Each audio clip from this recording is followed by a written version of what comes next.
Bonjour, bonjour. Vous êtes bien sur le podcast de l'externe. Aujourd'hui, on va parler de l'item 107 sur les mouvements anormaux. Bonne écoute. Bonjour à tous, c'est Robin qui vous parle. Alors bon, aujourd'hui, c'est mon petit frère Lucien qui a fait l'introduction, donc excusez-le pour sa voix, qui mue. Il a 13 ans, donc voilà, c'est la puberté, on connaît.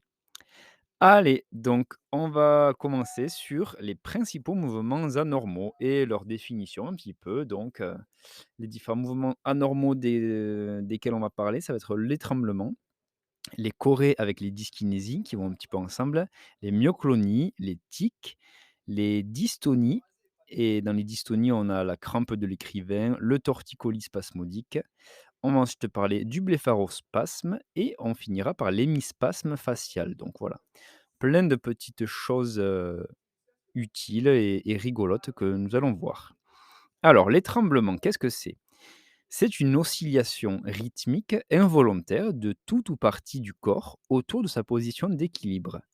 On distingue deux grands types de tremblements.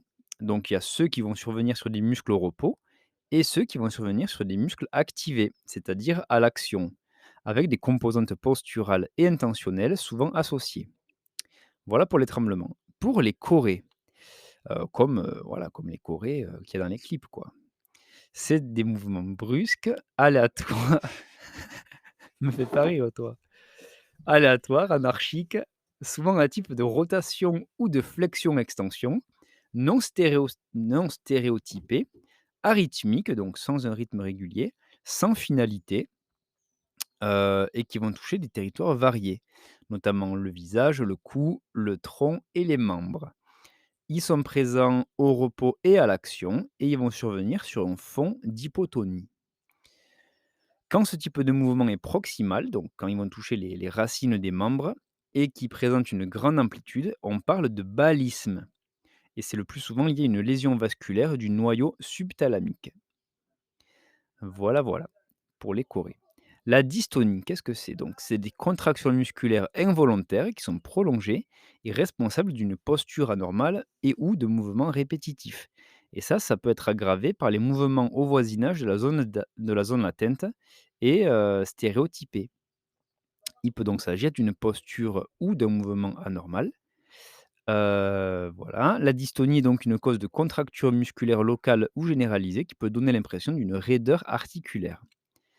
La dystonie focale, qu'est-ce que c'est? Donc là, c'est lorsqu'un segment du corps est atteint, comme dans le torticolis spasmodique, qui est aussi appelé la dystonie cervicale pour le coup, et c'est caractérisé par une torsion du cou. Le blépharospasme, c'est aussi une dystonie focale qui est responsable d'une anomalie palpébrale, donc de la paupière, et qui est liée à une dystonie des muscles orbiculaires des paupières, et ça va être caractérisé par des occlusions anormales, itératives et prolongées des paupières. Ça, c'était pour les dystonies focales. Après, il y a des dystonies de fonction.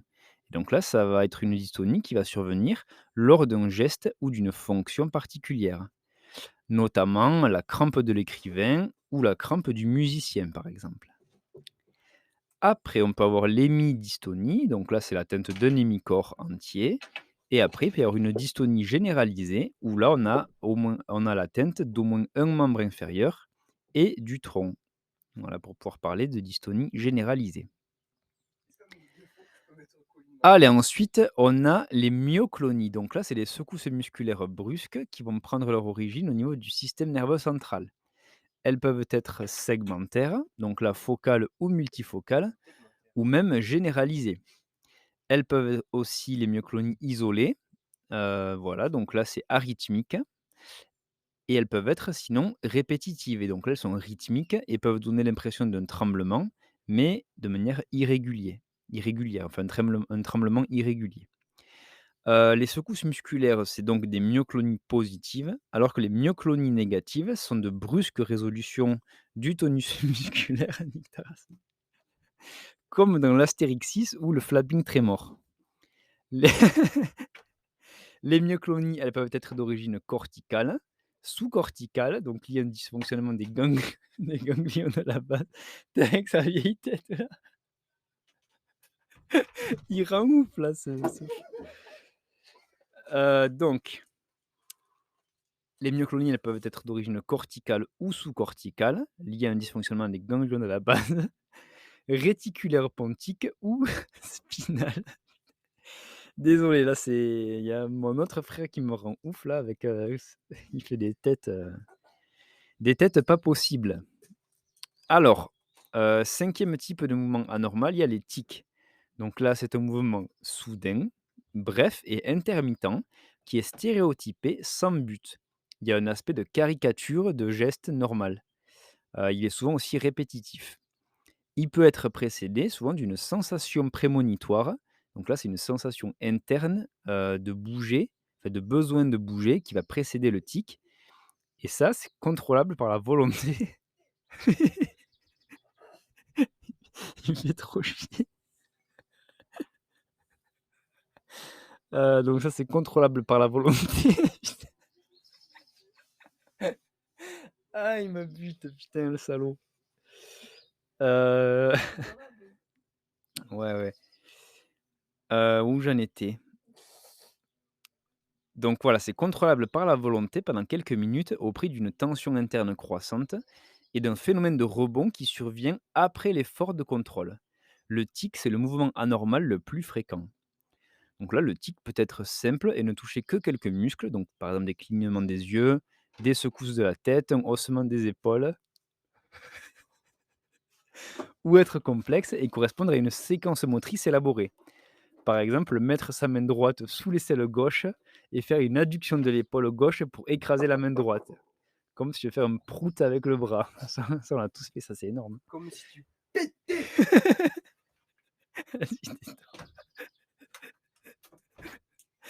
Alors, les tics moteurs s'opposent aux tics vocaux. Donc là, c'est des cris, des reniflements, des raclements de gorge, une expiration forcée aussi, et qui peuvent rarement correspondre à des obscénités appelées coprolalie, qu'on a notamment dans la maladie de putain, je l'ai plus. Tu sais ce qu'on croyait que tu avais là? Oui, c'est la maladie de putain, Tourette, Gilles de la Ah Tourette. ouais, Gilles de la Tourette, voilà. T'as jamais vu la vidéo de l'Allemande de là qui fait ah avec des coprolalies à tout va. Ouais, voilà. Bon, on va pas se moquer de ces gens-là parce que les pauvres, ils ont une maladie. C'est vrai. C'est épuisant. Allez, ensuite, dernier mouvement, c'est les dyskinésies et donc là, littéralement, il s'agit d'un mouvement anormal sans plus de précision. Voilà.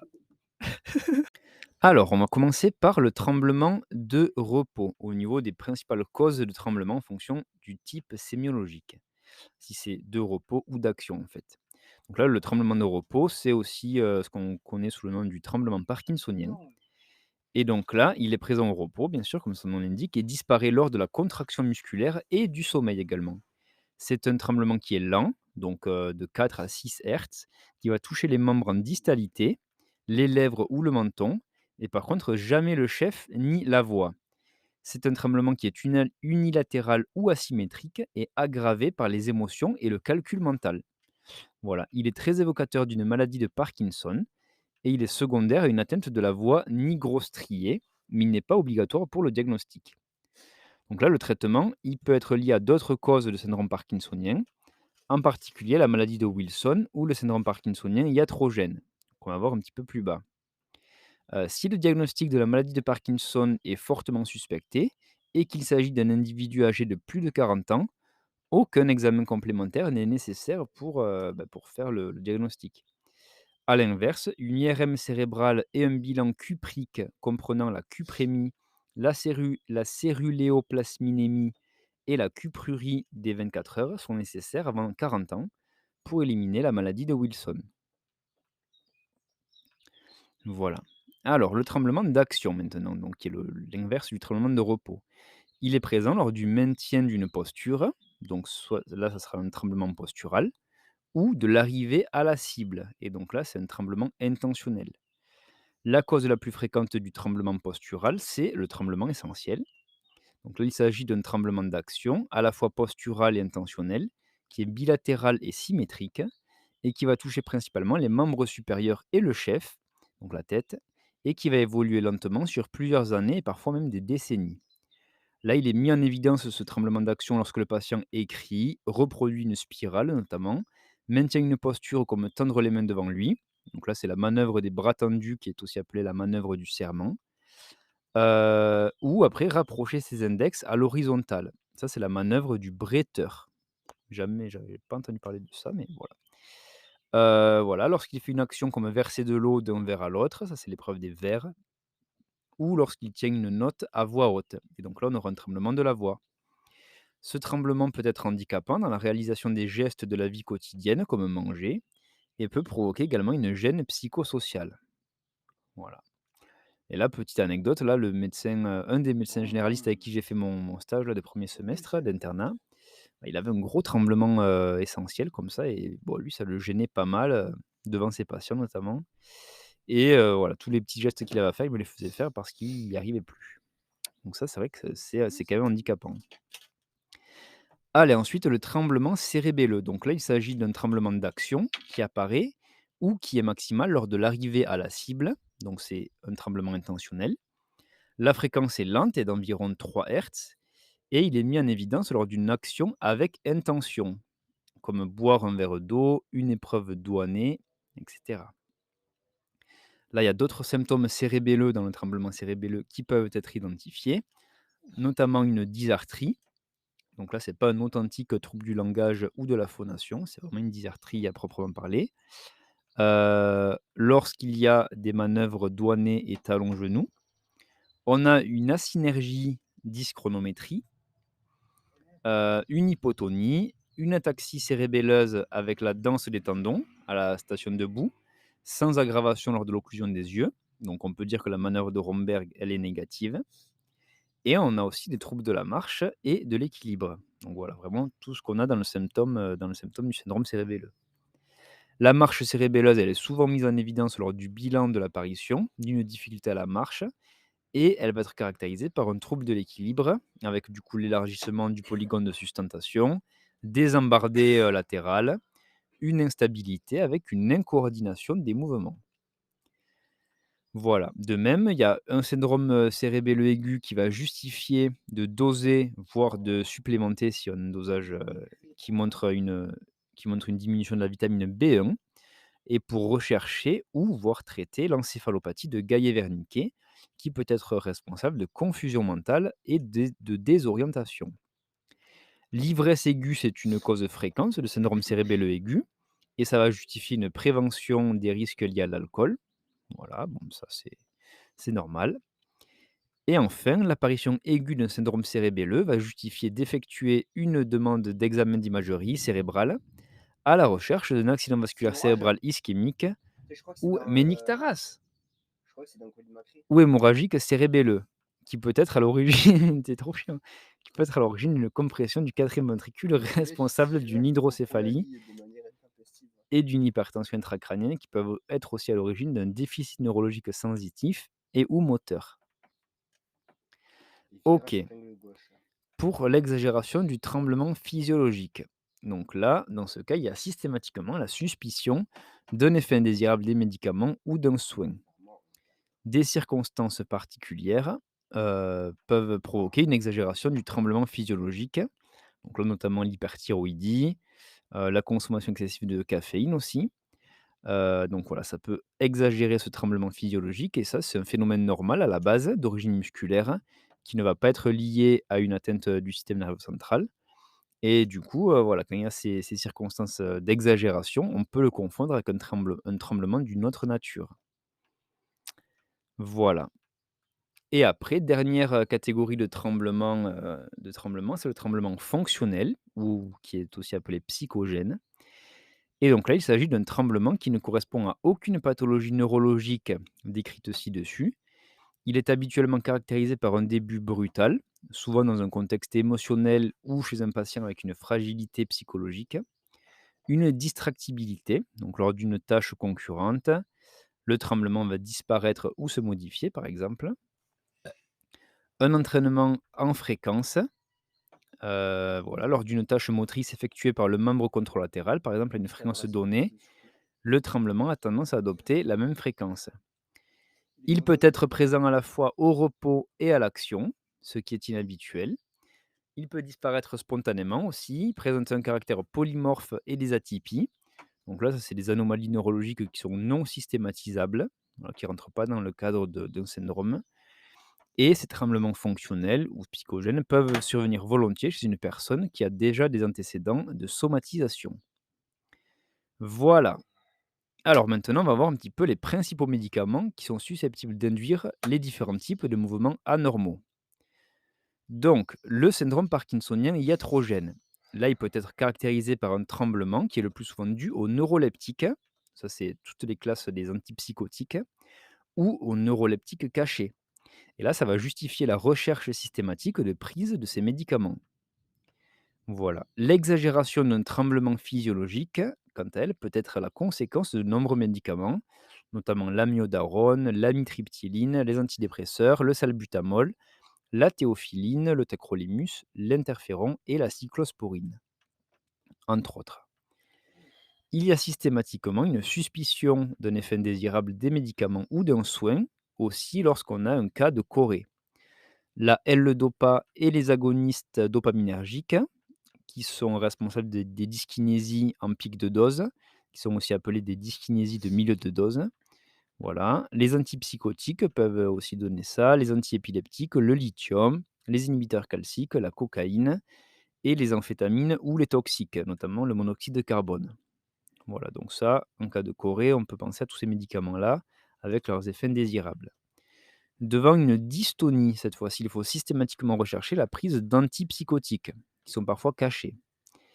Voilà, la prise de médicaments peut être responsable aussi de myoclonie, notamment là, ça sera les antidépresseurs, les inhibiteurs, de la recapture de la sérotonine, la L-Dopa et le valproate.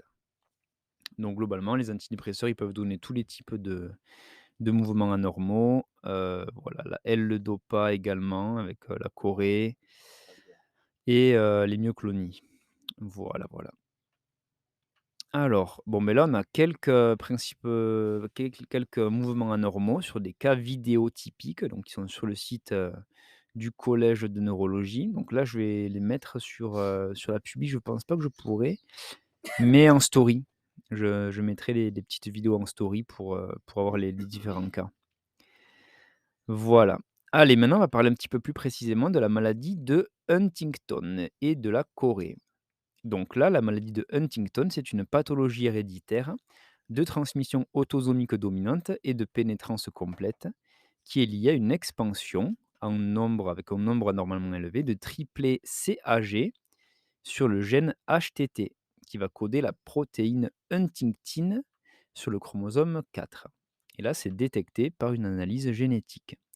Et donc là, plus le nombre de triplés CAG est élevé, plus la maladie va débuter tôt et va être sévère. Donc voilà, c'est corrélé avec le nombre de triplés CAG.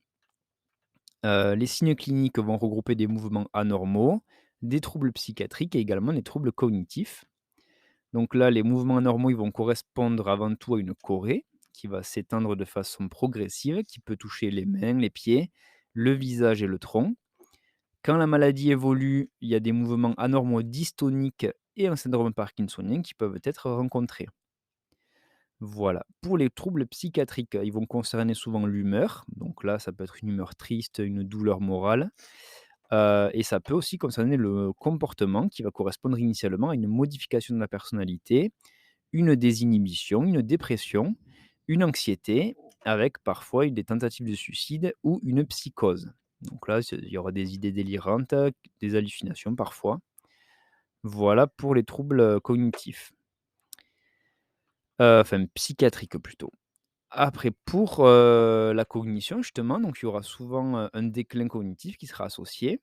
Donc là de manière, sous-cortico-frontale avec, du coup un syndrome dysexécutif qui va évoluer le plus souvent vers la démence et on aura fréquemment aussi une apathie, donc là un manque d'intérêt et de motivation et une anosognosie qui seront fréquentes aussi. Donc là c'est, le fait de ne pas se rendre compte qu'on a un trouble. Voilà, il existe dans la maladie de Huntington des antécédents familiaux le plus souvent. Voilà, donc il y a des formes d'allure sporadiques qui peuvent induire en erreur. En cas de décès précoce d'un des parents, de fausse paternité ou d'anticipation. Voilà, donc là, faut faire attention un petit peu dans ces cas-là où on peut passer à côté. Donc voilà, cette affection, elle va impliquer l'annonce d'une maladie chronique du coup et l'annonce d'une maladie grave au patient et à sa famille aussi, si besoin. Là, l'évolution de la maladie, elle va se faire de façon inéluctable vers le décès du patient, avec une perte d'autonomie progressive, une situation de handicap, la grabbatisation du patient, surtout s'il est âgé, la démence, avec des troubles de l'élocution et de la déglutition. Là, comme on a vu avec les troubles psychiatriques, il s'agit de patients à risque suicidaire élevé, et il convient toujours de prévoir une consultation de suivi et de traitement de fond voilà, d'un patient qui souffre d'un trouble psychiatrique chronique. Donc voilà, cette maladie, voilà, elle fait pas trop rire et elle a pas de traitement efficace. Alors maintenant, on va dire un petit mot sur les Putain, mais ces tics, mouches, je vais les goumer là. les tics moteurs et les tics vocaux. Donc là, ils peuvent être soit bénins et isolés et survenir le plus souvent dans l'enfance et ne pas compromettre l'adaptation socio-professionnelle. Ou sinon, ils peuvent correspondre à la maladie de Gilles de la Tourette, qui est définie par la combinaison de tics moteurs et vocaux simples et complexes, qui sont présents tous les jours et qui ont un retentissement sur le fonctionnement du patient et son adaptation socio-professionnelle.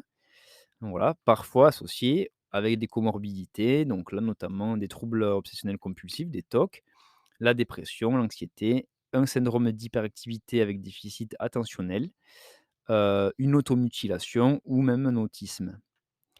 Voilà, le diagnostic positif du tic, ça va reposer sur la clinique. Voilà, pareil que pour le diagnostic, du syndrome de Gilles de la Tourette. Donc pas d'examen complémentaire, voilà, pas d'autre chose à noter, sur ces troubles. Alors maintenant les dyskinésies, quelques mots dessus et notamment reconnaître les principales formes. Donc là, le plus souvent, le terme de dyskinésie va désigner des mouvements choréiques et ou dystoniques. Le terme de dyskinésie est habituellement réservé soit aux mouvements anormaux involontaires qui sont induits par la L-Dopa dans la maladie de Parkinson, avec des dyskinésies de pic de dose ou de milieu de dose, avec aussi des dyskinésies biphasiques. Donc là, c'est soit de début, soit de fin de dose.